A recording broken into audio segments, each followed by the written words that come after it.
ফেলে দেওয়া জিনিস দিয়েও যে এত সুন্দর একটা রেসিপি হয় আমি নিজেও জানতাম না। এখানে আলু আর পটলের খোসা আছে, এগুলোকে আমি ভালো করে ধুয়ে নিয়েছি 5 থেকে 6 বার। এবার এগুলোকে আমি একটা স্টিম দিয়ে নেব, কিংবা 4 থেকে 5 মিনিট ভাপিয়ে নেব। এগুলোকে 4 থেকে 5 মিনিট আমি ভাপিয়ে নিয়েছি। এবার জল ঝরিয়ে ঠান্ডা হতে দিয়েছি। এবার এখানে 4টে কাঁচা লঙ্কা আর 6-7 টুকরো রসুন দিয়ে এটাকে ভালো করে বেটে নেব। এটা একটু ঝাল ঝাল হলে অবশ্য খেতে বেশি ভালো লাগে।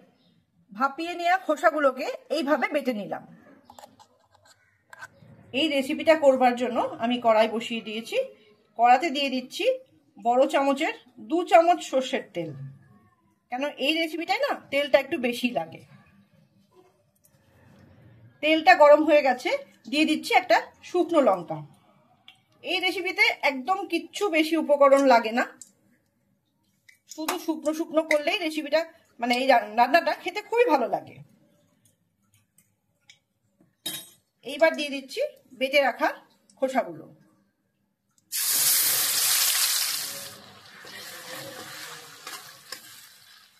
এটার মধ্যে শুধু দিতে হবে 1/2 চামচ হলুদ গুঁড়ো,